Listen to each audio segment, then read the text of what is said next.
Namaste and welcome back to Waking Up with Mindful Serenity, and we're going to continue with our exercise of pulling a question from the jar and attempting to answer it within a 10-minute estimated time frame.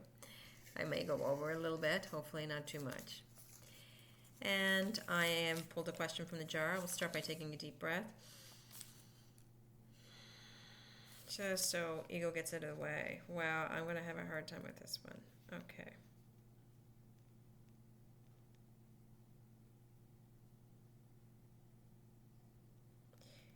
You write about many religions. Which one do you identify with the most? Christianity, Catholicism, Buddhism, Taoism, or Hinduism? Oh, that's a good question. I don't know if I'm going to be able to answer it. You write of many religions. Which one do you identify with the most? Christianity, Catholicism, Buddhism, Taoism, or Hinduism? Wow. And I do write about many religions because I truly believe, after my very extensive search, both research-wise, I don't know how much I've read. I must have read 1,000,000 pages, I'm sure, since the time I started this journey on other scriptures and my own scriptures and the things that were brought up on the Western idea of understanding, both in religious terms and literary terms through writers and poets. Poets are great teachers. Through scientists, what I've learned from them, as well as my study of Eastern wisdom traditions, which are fascinating for sure, like Buddhism and Hinduism. And, with Hinduism, there's also Jainism and Sikhism, the similar ideologies. And I've also studied Taoism. I thought the Tao Te Ching is an amazing piece of literature, as well as an amazing piece of wisdom. The indigenous people here, there's so much to learn through them and their traditional ways, as well as indigenous people throughout the world. You understand the Aborigines in Australia, for example, and their history, and South American tribesmen in relation to their understanding of nature and plant medicine. There's just so much. I've just studied when I went on this quest to know more, because I wanted to know more. I began, as I've often said, as a Catholic. I have great respect for Catholicism, for what I've learned. I love the Mass. I love the rituals of the Mass. I think it's a beautiful expression. I luckily received all my sacraments so far, so when you get to, there's a joke about when you get to heaven, you'll finally know which belief was right, and you just hope that you had the right, chose the right one. Well, if it proves to be the right one, well, then I've already had all my sacraments. But that's a joke, of course. I cannot say which one I like better, because I think they all go, for me anyway, they've all had their part in taking me to this point. And the greatest teacher I've had wasn't in a scripture or a dogma or a doctrine. It was in Life Challenge. That was the greatest teacher I had, and there is no denomination to that, to Life Challenge. It's just life, doing what life does. And first of all, my reaction to it, then my learning to stop reacting to it and respond to it, and to accept and allow and appreciate and see what it was teaching me. So you'd have to include that in there, of all the teachers that I've had and all the learning that I've done. But which one was the best? Like I said, they've all been instrumental, everything I've learned, into getting me to this point. Now, I'm also very respectful. I hope to be very respectful and very reverent, though I share the teachings that I've learned from Buddhism, for example. I'm fully aware that I am not a Dharma teacher. I'm fully aware that people who teach the Dharma have been, usually monastics for many, many years, and they were doing so much more self-reflection in the studying of the Buddhist sutras and, listening to their Thai. I I have great respect for that. So I'm not saying, oh my gosh, I understand Buddhism when I come here, because I don't. I am understanding. I really deeply reflect on what I learn, and I absorb what I read, and I do my best to truly, truly understand it. And I have a fairly intellectual and perceptive mind, so I can to do that to some extent. But I do not call myself a Dharma teacher or an expert in Buddhism. The same with Hinduism. I read the Gita and I'm going to pronounce this wrong, the Mahabharata, the other component of that, the bigger text where the Gita comes from.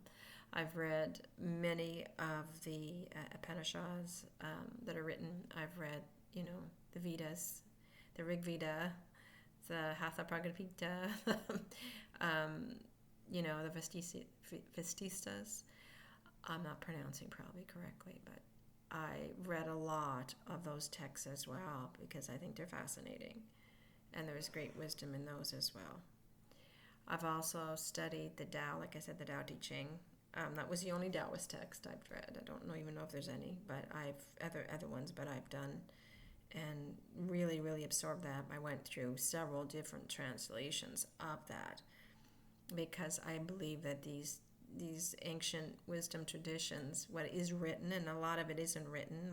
If it is written, sometimes it's written in what's called a sutra, which is a thread of knowledge by a student, and then that is their interpretation that you're getting. So how is that actually what was said, what was lost in that translation? And then you get it in one language. If I'm talking about Buddhist tradition, maybe Buddhist sutras, it might be in Sanskrit, it might be in Pali, and then you have other people, like they have to be English, coming in to translate it from their language into the English language, and depending on when it was translated, what time it was translated, you're going to get the era, the context of that era and that generation coming out in the translation as well. So it's like, it gets confusing. It's not like a direct knowledge, and I'm very aware of that so much gets lost in translation. The same thing happens with the Bible.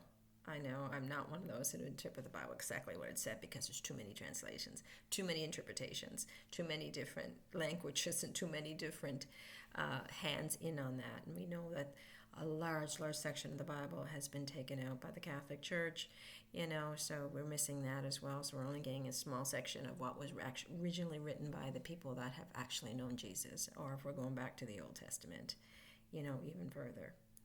And so I forgot to include Judaism in there. Anytime we talk about the Old Testament, that's Jewish. So I have great respect for that religion as well, and the Kabbalah and other mystic traditions related to Judaism. I've just studied it all.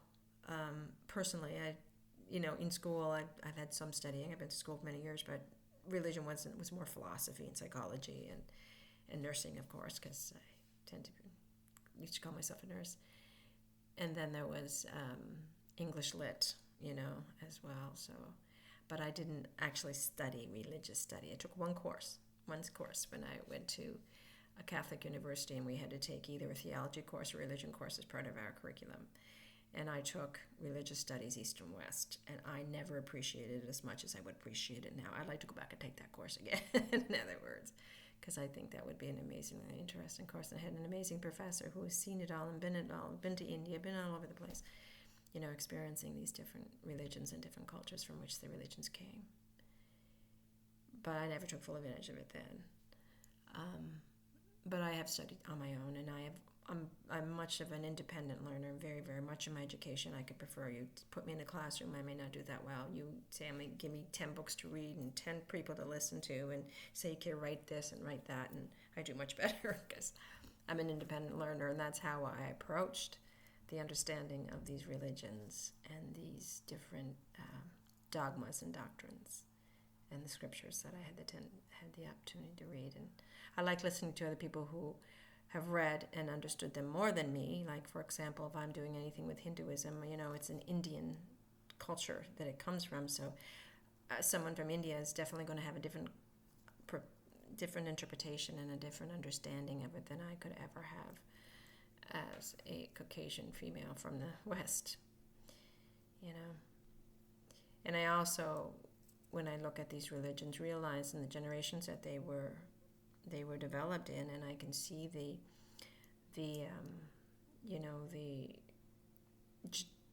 gender discrimination and all that in them and the whatever, but I consider God to be non-sex, for example, so I don't put a lot of that into my understanding of these scriptures.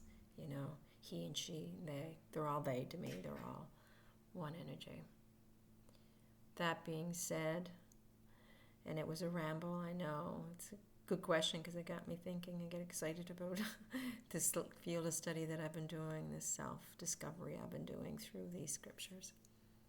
I get quite excited about that. Can't get university credit for it. I'd have my PhD by now for sure if I could, I think. I've read so much and studied so much. But I don't choose one. I respect them all because they're all paths taking us to the one destination. And there is only one destination. And you know how that, like I said, I mentioned that joke about how we get to our deathbed. We want to make sure that we practice. So it's good to practice in everything. So, you know, you got at least a chance of getting to heaven or whatever. But, no, heaven to me is much different than what I grew up to believe it was. And what I'm seeking is much deeper, much grander. So, and it is non-denominational. So, it's all of them. Hope that helps. Thank you so much for asking that question, and thank you for joining me today. Have an amazing day. Whoa, it's just pouring outside after I just said that. Hope God is pleased. Namaste.